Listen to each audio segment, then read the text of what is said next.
Praise the lord, hallelujah. খ্রিস্টতে আমার প্রিয়জনেরা এবং গুরুজনেরা, আমরা আবার এসেছি একসঙ্গে আমাদের রবিবাসরীয় পাঠের উপরে ধ্যান করার জন্য। এবং এই সামনের তপস্যাকালের দ্বিতীয় রবিবারে যে পাঠগুলি রাখা হয়েছে তার মধ্যে মঙ্গল সমাচার নেওয়া হয়েছে মতিরচিত মঙ্গল সমাচার অধ্যায় 17 পদ সংখ্যা 1 থেকে নিয়ে, যেখানে আমরা পাচ্ছি যিশুর রূপান্তরের ঘটনা। মতি, মার্ক আর লুক তিনজনেই রূপান্তরের ঘটনা তাদের মঙ্গল সমাচারে দেন একটি উদ্দেশ্যের জন্য। এবং সেই উদ্দেশ্য এই নয় যে আমরা যেন জানতে পারি যে যিশু কিরকম একজন ঈশ্বর পুত্র মানুষ, তিনি একজন ঈশ্বরীয় মানুষ। দেখো তার কাপড় কিরকম চকচক করছে, ঝলকাচ্ছে সূর্যের আলোর মতন, বা দেখো কিরকম ভাবে পিতার কণ্ঠস্বর শোনা যাচ্ছে, আমার প্রিয় পুত্র, আমার প্রীতিভাজন, আমি এতে খুবই সন্তুষ্ট, তোমরাও এর কথা শোনো। না না না, এই ঘটনার একটা উদ্দেশ্য। মার্ক, মতি এবং লুক তিনজনেই বলছে এই পাঠটা পড়ে বোঝো যে মানব পুত্র যিশুর জীবনের একটাই উদ্দেশ্য রয়েছে, সেটা হয়েছে তার যন্ত্রণা ভোগ, মৃত্যুবরণ, ক্রুশবিদ্ধ, পুনরুত্থান। যিশু যিনি ঈশ্বর পুত্র, যিনি ঈশ্বরের সঙ্গে ছিলেন আদি ও অনন্ত, যুগ যুগ ধরে যিনি ঈশ্বর হিসেবে জীবন যাপন করে এসেছেন, কিন্তু এখন আমাদের জন্য মানুষ হয়ে আমাদের ধরায় চলেছেন, তার জীবনের লক্ষ্য কিন্তু একটাই ছিল, সেটা হয়েছে তাকে ক্রুশে চড়তে হবে, মৃত্যুবরণ করতে হবে এবং তারপর পুনরুত্থান করতে হবে। কিন্তু আমরা যদি যিশুর এই জীবনের লক্ষ্যটা না ধরতে পারি, কিন্তু যিশুর জীবনের অন্য জিনিস নিয়ে ব্যস্ত হয়ে যাই, যেই রকম উদাহরণ সহিত বলছি, বাবা যিশু কি সুন্দর প্রচারক, দেখ বাইবেলে যিশু কি সুন্দরভাবে বিভিন্ন রকম উপমা কাহিনীর মাধ্যমে আমাদের খ্রিস্টীয় জীবন যাপন করার জন্য আমাদের বার্তা দিয়ে যাচ্ছে, দেখ দেখ যিশু কি রকমের ফরিসীদেরও বুঝিয়ে দিচ্ছেন যে তারা যেটা বাইবেলের বিষয়ে বোঝেন এবং জানেন সেটা ভুল। যিশু কি সুন্দর প্রচারক, বা দেখ যিশু কি সুন্দর নিরাময়কারী, তিনি কি সুন্দরভাবে লোকদের আরোগ্য দিচ্ছেন, সুস্থতা দিচ্ছেন, অন্ধ, কানা, বোবা এবং মৃত মানুষকেও বাঁচিয়ে তুলছেন। তা নয়, যিশু এবং যারা বিভিন্ন অপদূত আত্মায় পড়ে আছেন তাদেরও উদ্ধার করছেন। বাবা যিশু তো কি শক্তিশালী, তার কাছে তো কত মিরাক্কেল করার শক্তি আছে। বা দেখ দেখ যিশু একজন ঈশ্বরীয় মানুষ এবং স্বয়ং পবিত্র আত্মা তার উপরে কপতের আকারে আসলো, পিতার কণ্ঠস্বর শোনা যাচ্ছে, তাকে বলছে প্রিয় পুত্র, প্রীতিভাজন। এবং আমরা দেখতে পাচ্ছি যিশুর কাপড়ও চকচক করছে। বাবারে, যিশু তো সাধারণ মানুষ নয়, যিশু তো ঈশ্বর। ঠিক, যিশু প্রচারক, যিশু আরোগ্যকারিণী, যিশু যিশু এবং একজন ঈশ্বরীয় মানুষ, তিনি সবসময় মানুষ ছিলেন, তিনি সবসময় ঈশ্বর ছিলেন, এগুলো সব ঠিক, আর এগুলো সবই যিশুর জীবনে ঘটেছে।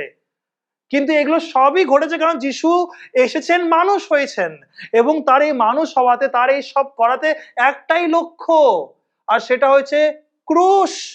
তিনি নিজে সেই গন্তব্য স্থানের দিকে আগিয়ে চলেছেন এবং তিনি আমাদেরও বলছেন, এই তোমরা সকলে আসো সেই গন্তব্য স্থানের দিকে। পিতর, যখন তুই আমাকে বললি যে যিশু আমি জানি তুমি কে, তুমি সেই পরাৎপরের পুত্র, তুমি সেই মুক্তিদাতা, ত্রাণকর্তা, আমি ভাবলাম তুই এখন যখন আমাকে জেনেছিস, আমি তোকে বলি এই ত্রাণকর্তা, এই মুক্তিদাতা, এই ঈশ্বর পুত্রের কি জীবনের লক্ষ্য, সেটা হয়েছে ক্রুশে চড়া। কিন্তু তুই বুঝলি না, তুই কথাগুলো ঠিকই বলেছিস, আমি ত্রাণকর্তা, আমি মুক্তিদাতা, কিন্তু তুই জানিস না আমার জীবনের লক্ষ্য কি।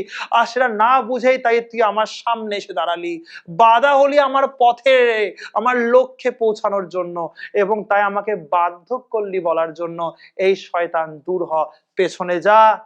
কারণ তোকে যখন ডেকেছিলাম শিষ্য হওয়ার জন্য, তোকে একটাই অধিকার দিয়েছিলাম, আমার পেছনে চলার জন্য, আমার সামনে এসে আমাকে বলার জন্য নয় যে আমায় কোথায় যাওয়া উচিত আর কি করা উচিত নয়, কারণ আমি জানি আমার জীবনের লক্ষ্য কি। তুই যদি আমার পেছন পেছন চলিস তাহলে তুইও জানবি তোর জীবনের লক্ষ্য কি, কারণ আমি তোর মালিক, তোর গুরু। যদি ক্রুশে যাই, তুই আমার পেছন পেছন আমার শিষ্য হয়েও কোথায় যাবি? ক্রুশেই যাবি। তাই পিতর তোকে বলছি, তাই শিষ্যরা তোমাদের বলছি, যতক্ষণ না তোমরা নিজেকে ত্যাগ না করো, নিজের ক্রুশ, আমার ক্রুশ না, নিজের ক্রুশ নিয়ে যতক্ষণ না চলো, ততক্ষণ তোমরা আমার শিষ্য হতে পারবে না। আমি আমার গন্তব্য স্থানের দিকে আগাচ্ছি, তোমরা আমার পেছন পেছন তোমাদেরও গন্তব্য স্থানে আগাও, সেটা হচ্ছে ক্রুশ, মৃত্যুবরণ এবং পুনরুত্থান। ভুলে যেও না প্রিয়জনেরা, আমরা এই তপস্যাকালে অনেকজন আমরা এক্সট্রা এখন বেশি করে প্রার্থনা করছি, তপস্যা করছি, খাওয়া আমরা মার দিচ্ছি, হতে পারে আমরা বেশি লোকেদেরকে সেবা করছি, উপকার করছি, টাকা দিয়ে, সেবা দিয়ে, ভালোবাসা দিয়ে, ক্ষমা দিচ্ছি এবং ক্ষমা চাচ্ছি, এগুলো সব ঠিক। কিন্তু এগুলো করছি কিসের জন্য? ও যিশু আমাদের জন্য মারা গেছেন, তার দুঃখে আমরা দুঃখিত হয়ে করছি না। 2000 বছর আগে কে মারা গেছে তার দুঃখে আমরা তপস্যাকাল উদযাপন করছি না। মণ্ডলী বলছে তপস্যাকাল আমরা যিশুর মরণের জন্য করছি না, দুঃখ প্রকাশ করার জন্য করছি না, বরং যিশুর মরণ, যিশুর ক্রুশবিদ্ধ এবং পুনরুত্থান দেখে আমরা নিজেদেরকে বুঝাচ্ছি যে এই আমাদের জীবনের লক্ষ্য কি আমরা হারিয়ে ফেলেছি? আমরা কি ভুলে গেছি যে যিশু তো নিজের লক্ষ্য পূর্ণ করে দেখো ক্রুশবিদ্ধ মৃত্যুবরণ করে এখন পিতার ডান পাশে বসে আছে। আমরাও কি তাহলে আমাদের জীবনের লক্ষ্যে ফিরে আসব, নাকি আমরাও আমাদের বিভিন্ন সমস্যা নিয়ে পড়ে থাকবো? আমরা কি শয়তানের দেওয়া বিভিন্ন সমস্যা, ব্যথা, যন্ত্রণা, পরিস্থিতিতে পড়ে থাকবো এবং সেগুলোতে এতই মেতে থাকবো আমরা যে আমরা আমাদের জীবনের গন্তব্যস্থানই ভুলে যাব। ক্রুশ আসবে, শয়তানের দেওয়া বিভিন্ন ক্রুশ আসবে, বিভিন্ন পরিস্থিতির মাধ্যমে ক্রুশ আসবে এবং আমরা বলবো প্রভু এই ক্রুশগুলোকে সরিয়ে নাও। তপস্যাকালে আমেন বলবো ক্রুশগুলোকে, কিন্তু একবার 40 দিন যখন হয়ে যাবে, যখন সমস্যা আসবে, ক্রুশ আসবে, তখন সমাধান খুঁজতে বেরাবো। কেন? ক্রুশ তো বহন করার জন্য নয়, ব্যথা যন্ত্রণা তো বহন করার জন্য নয়, এগুলো তো সব তাড়িয়ে দেওয়ার জন্য। ব্যথা যন্ত্রণা দুঃখ কষ্ট আসলে সমাধান খোঁজো, আর যখন নিজে পারবে না তখন যাও যিশুর কাছে, রোজরিমালা প্রার্থনা মিশা দিয়ে দেখো যে যিশু তোমার ক্রুশগুলোকে সরিয়ে নেয়। হায় রে, যিশু বলেছে নিজের ক্রুশ নিয়ে আমার পেছনে আসো, আর এখানে আমি ক্রুশ ফেলে রেখে যিশুর কাছে আসতে চাই। তাহলে তো আমি কোনোদিন আমার গন্তব্যস্থানে পৌঁছাচ্ছি না, কারণ আমি তো আমার জীবনের ক্রুশটাকে আমেন বলছি না। তপস্যাকালটা ব্যর্থ হয়ে যাচ্ছে, আগেও হয়েছে বহু বছর, এই বছরও ব্যর্থ হয়ে যাচ্ছে। কারণ কি? আমি তো বুঝেই উঠতে পারছি না যে যিশুর জীবনের লক্ষ্য ছিল ক্রুশ। হ্যাঁ, তিনি অনেক কিছু করেছেন, অনেক রূপান্তর হয়েছেন, হ্যাঁ অনেক অলৌকিক কাজ করেছেন, অনেক প্রচার করেছেন, কিন্তু ওই সব বাহ্যিক জিনিস চেয়ে তোমরা ব্যস্ত হয়েও যেও না যে ভুলেই যাও তার গন্তব্যস্থান কোথায়। তোমরাও নিজের জীবনের বাহ্যিকতায় এত ভরে যেও না, এত সাংসারিকতায় ভরে যেও না যে ভুলে যাও তোমার ক্রুশ এবং তোমার মরণটাই তোমার গন্তব্যস্থান। যতক্ষণ না ত্যাগ না করে ক্রুশবিদ্ধ না হবে, আমেন যতক্ষণ সেইগুলোকে না বলবে, ততক্ষণ স্বর্গ গ্রহণ করবে না, সেই পিতার আবাসে পৌঁছাবে না, সেই ঘর গ্রহণ করবে না যেই ঘর তোমার জন্য পৃথিবী সৃষ্টির আগে থেকেই ঈশ্বর নির্মাণ করে রেখেছে। তাহলে মানে এটা আমার ঘর নয়, এটা আমার জীবন নয়। যদি এটা আমার জীবন না হয়, এটা যদি আমার ঘর না হয়, আমি যদি এখানকার একজন শুধু পিলগ্রিম, সেটা হয়েছে একজন যে ঈশ্বরের কাছে যাচ্ছে, তীর্থযাত্রী, যদি আমার তীর্থযাত্রা হয়ে থাকে, তাহলে যাত্রায় কেউ নিজের সবকিছু ভোগ বিলাস দেখে না, যা পাচ্ছে সেগুলোকে গ্রহণ করে চলে এবং আগায়, কারণ আমি তীর্থ করছি, আমার গন্তব্যস্থান তো ওখানে।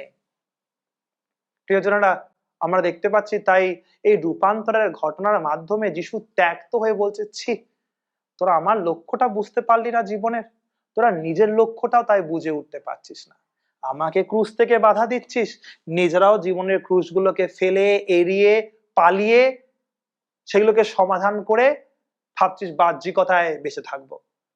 তাই তোদেরকে আমি এবারে নিয়ে যাই রূপান্তরের পর্বতে, সেই পর্বতে তোদের আবার বুঝাই। মসি আর এলিও যখন আমার সঙ্গে এসে আমার আসছে সেই ক্রুশবিদ্ধ যন্ত্রণার কথা বুঝাচ্ছে, আমাকে যখন সান্ত্বনা দিয়ে বলছে, যিশু পুরো গোটা বাইবেলে লেখা হয়েছে যেন তুমি এই লক্ষ্যটা পূর্ণ করতে পারো, শয়তানের হাত থেকে পুরো খ্রিস্ট মণ্ডলীকে এবং সকল বিশ্ব জননীকে বাঁচাতে পারো, তখন প্রভু তোমাকে আশ্বাস দিচ্ছি আমি, মসি এবং এলিও, তাহলে তুমি এই লক্ষ্যটায় পৌঁছাতে পারো। তোরা যেন দেখে বুঝতে পারিস আমার গন্তব্যস্থান কি, আর নিজেদের গন্তব্যস্থানটাও যেন বুঝতে পারিস। তাই তোদের আমি রূপান্তর পর্বতে নিয়ে গেছিলাম, কেন আমি ত্যক্ত হয়ে গেছি, বারবার এটা বোঝানোর চেষ্টা করছি, আর তোরা বারবার এটা বুঝে উঠতে পারছিস না। প্রিয়জনেরা, রূপান্তরের ঘটনাটা ঘটার আগে অনেক কিছু ঘটেছে। রূপান্তরের ঘটনা মতিরচিত মঙ্গল সমাচারের 17 অধ্যায় 1 পদ থেকে আসে। কিন্তু অনেক কিছু হয়েছে, বিশেষ করে 14, 15, 16 অধ্যায়তে এমন অনেক কিছু ঘটনা ঘটেছে যেগুলো যিশু দেখে ত্যক্ত হয়ে পড়ছে। আর তিনি বুঝতে পারছেন এই শিষ্যরা আমার সঙ্গে চলে, আমার সঙ্গে থেকে, আমার সঙ্গে ঘুমিয়েও বুঝতে পারছে না। তাই তিনি বাধ্য হয়ে শেষবারের মতন তিনি আবার সেই রূপান্তরের পর্বতে তার নিজের গন্তব্যস্থান, লক্ষ্য জীবনের বুঝিয়ে দিচ্ছেন এবং তাদের লক্ষ্য বুঝাচ্ছেন। তারা বুঝে উঠতে পারছেন না, তারা ঘুমিয়ে আছেন, তারা যিশুর আশ্বাস বাণী শুনতে পাচ্ছে না। মোশে, এলিয়র সঙ্গে জীবনের লক্ষ্যটা যিশুর বুঝে উঠতে পারছে না, ঘুমিয়ে কাটিয়ে দিলেন। কিন্তু যিশু ত্যক্ত হলেন কেন? 14, 15, 16তে এমন কি ঘটনা ঘটেছিল একটুখানি আমাদের খেয়াল করতে হবে। 14, 15 এবং 16 অধ্যায়ে আমরা দেখতে পাচ্ছি প্রিয়জনেরা, যিশু 4000 লোক এসেছে, তারা ঈশ্বরের বাণী শুনছেন। আরেকবার 5000 লোক এসেছেন, ঈশ্বরের বাণী শুনছেন। আর যিশু মুগ্ধ হয়ে গেলেন, বাবা এদের কি বিশ্বাস! এরা ঈশ্বরের জীবন্ত বাণী শোনার জন্য সকাল দিন রাত বসে আমার কথা শুনছে। তাই এদের আমি নিরাময় না দিয়ে, এদের ক্ষুধা না মিটিয়ে তো পাঠাতে পারি না। তাই যিশু কি করলেন? রুটিটাকে তিনি বাড়িয়ে দিলেন, মিরাক্কেল করলেন, রুটির মিরাক্কেল করে সকলকে খাইয়ে তৃপ্ত করে আবার ঝুড়িতে ঝুড়িতে বাছিয়েও দিলেন এবং ফেরত পাঠালেন। তারপর দেখতে পাচ্ছি যিশু জেনেসারেত সেই ঝিলের পাশে আসলেন। জেনেসারেত ঝিলে নামতে না নামতে তিনি দেখতে পেলেন বাবা হাজারে হাজারে লোকেরা তার কাছে আসছেন। কিসের জন্য আসছেন? তারা সব রোগী, অসুস্থ। আর তারা বলছে, যিশু আমাদের রোগ নিরাময় করো, আমাদের সুস্থতা দাও। এবং যিশু বলেন, বা এদের কি বিশ্বাস! আমি এদের বিশ্বাসে এদের সুস্থ করি। আমরা দেখতে পাচ্ছি সেই সিরোফিনিশিয়ান নারী, তিনি যিশুর কাছে এসে বলছে, যিশু আমার মেয়ে অসুস্থ, একটুখানি বাঁচান। যিশু বলছিলেন, না, আমি এসেছি ইহুদি জাতিদের জন্য, তাদের জন্য অনুগ্রহ দেওয়ার জন্য। কেন তাদের অনুগ্রহ আমি তোমার মতন কুকুরকে দেব? আর সে নারী বলেন, হ্যাঁ প্রভু, আমি কুকুর, ঠিক আছে, কিন্তু মালিকের প্লেট থেকে যদি কিছু নাও পাই, কিন্তু এই টুকরোগুলো যেগুলো পড়ছে, সে টুকরোগুলো খাওয়ার তো অধিকার আছে না? তো সেই টুকরোগুলো থেকেই আমাকে কুকুর ভেবেই দিন না একটুখানি আমার মেয়ের জন্য অনুগ্রহ। আর যিশু বলেন, বাহ, এই অবিশ্বাসী নারী, এই অইহুদীয় নারী, ওর কি বিশ্বাস! তাই যাও, তোমার মেয়ে এখন সুস্থ লাভ করেছে। বিশ্বাস, বিশ্বাস, বিশ্বাস। 5000 লোকের বিশ্বাস, 4000 লোকের বিশ্বাস, সেই হাজারে হাজারে লোক যারা তার কাছে নিরাময় পেতেছে তাদের বিশ্বাস, এই সিরোফিনিশিয়ান অইহুদি বোনের বিশ্বাস। প্রভু এদের বিশ্বাস দেখে মুগ্ধ হচ্ছেন, তৃপ্ত হচ্ছেন এবং এদের আশীর্বাদ করে যাচ্ছেন। শারীরিক আশীর্বাদ, আধ্যাত্মিক আশীর্বাদ, মানসিক আশীর্বাদ, সব রকম আশীর্বাদ। আর শিষ্যরা কোথায়? আহ, শিষ্যরা দেখতে পাচ্ছি নৌকায় যাচ্ছেন, নৌকা তোলপাল খাচ্ছে, সারা বিকাল, সারা সন্ধ্যা, সারা রাত ডুবু ডুবু নৌকা ডুবছে, এত ঝড়, সমস্যা। এবং যিশু তাদের কাছে যখন আসে, তারা যিশুকে চিনতে পর্যন্ত পারছে না। এই ভূত ভূত, আরে ভূত না, আমি যিশু। তাই আসতে দাও, পিতর বললেন, হ্যাঁ আয়। সেই সমস্যা, সেই ব্যথা, সেই যন্ত্রণা যেগুলো সকাল বিকাল রাত জীবনকে ডুবিয়ে দিচ্ছে, সেই সমস্যার উপরে এখন পিতর হেঁটে হেঁটে আসছে। কারণ কি? পিতর যিশুর উপরে, ওই যে যিশু বলেছে আয়, ওই কথার উপরে বিশ্বাস করেছে। যিশুর উপরে লক্ষ্য করে, যিশুর দিকে নজর রেখে, যিশুর উপরে বিশ্বাস করে তিনি আগাচ্ছেন।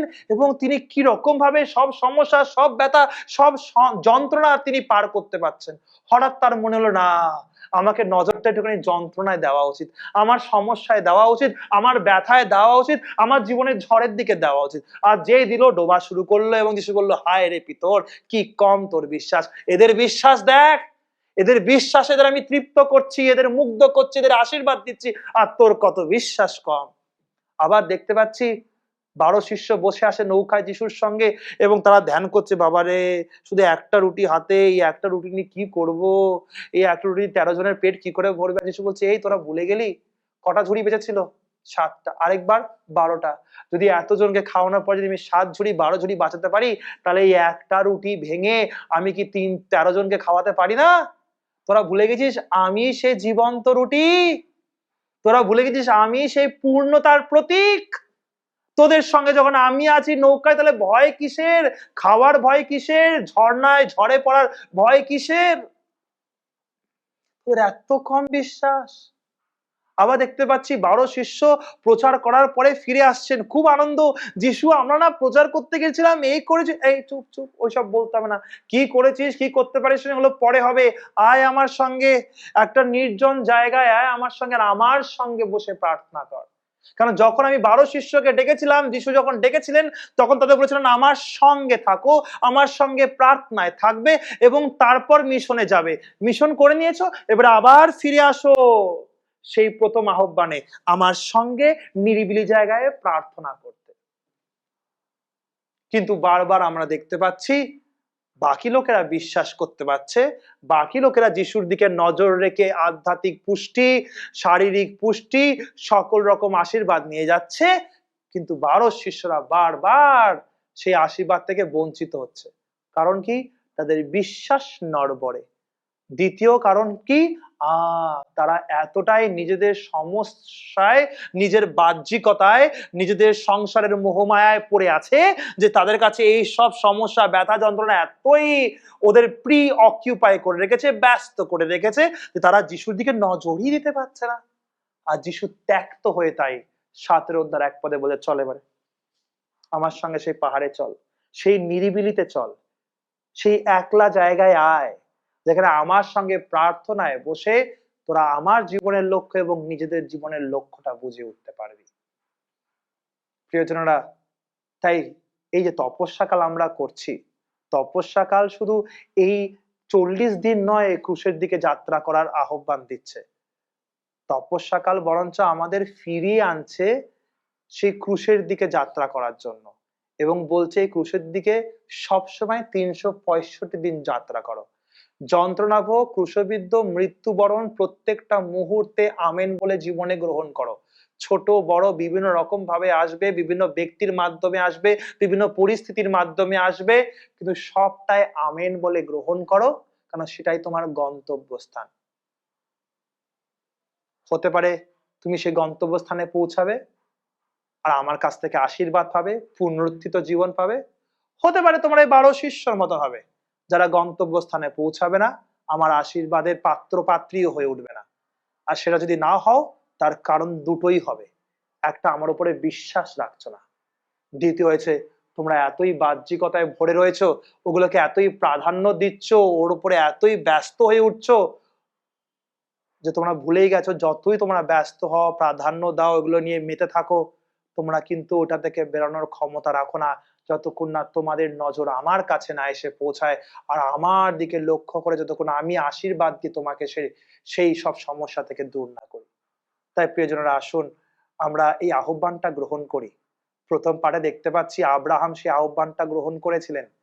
তিনি ভালো মতন নিজের জীবনে নিজের দেশে ছিলেন, কিন্তু তাকে ঈশ্বর বলছেন ছেড়ে আসো, নিজের বাড়ি, নিজের সংসার, নিজের চাকরি সবকিছু ছেড়ে আসো, মরুভূমিতে সেই নিরিবিলি সেই খালি জায়গায় হাঁটো, কারণ আমি তোমাকে একটা জায়গা দেব, সবকিছু দিয়ে পূর্ণতা দিয়ে ভরে দেব, আমার কথা শুনে চলো। এবং দেখতে পাচ্ছি আব্রাহাম সবকিছু ছেড়ে দিয়ে, সব বাহ্যিকতা ছেড়ে দিয়ে, সব মোহমায়া ছেড়ে দিয়ে, সব ব্যস্ততা ছেড়ে দিয়ে ঈশ্বরের পেছনে ছুটলেন। এবং ছুটলেন বলেই তিনি হয়ে উঠলেন বিশ্বমণ্ডলীর কাছে, ইহুদি ভাই বোনদের কাছে, খ্রিস্ট ভাই বোনদের কাছে বিশ্বাসের পিতা, ফাদার অফ ফেথ। দেখুন, বিশ্বাসের উপরে বিশ্বাস করে ঈশ্বরের দিকে নজর রেখে চলেছে, ঈশ্বর সব দিয়ে দিয়েছে। তাই দ্বিতীয় পাঠেও আমরা শুনছি তিমোথীর লেখা দ্বিতীয় পত্র থেকে যে ভুলে গেছো প্রভু আমাদের কি দিয়ে গেছেন, কোন অনুগ্রহ যিশুতে আমরা পেয়েছি, কোন আশীর্বাদ আমাদের উপরে সঞ্চিত করে বর্ষিত করা হয়েছে, তাহলে ভুলে যাচ্ছ কেন? সেই ঈশ্বরের আশ্বাস বাণীর উপরে ভরসা রেখে জীবনটাকে নিয়ে চলো না ক্রুশের দিকে, ক্রুশকে আমেন বলে গ্রহণ করো না। আসুন প্রিয়জনেরা, আমরা যেন এই আহ্বানটা গ্রহণ করতে পারি, মাথা নত করে ঈশ্বরের কাছ থেকে আশীর্বাদ পেয়ে যেন চলতে পারি। জয় যিশু সকল।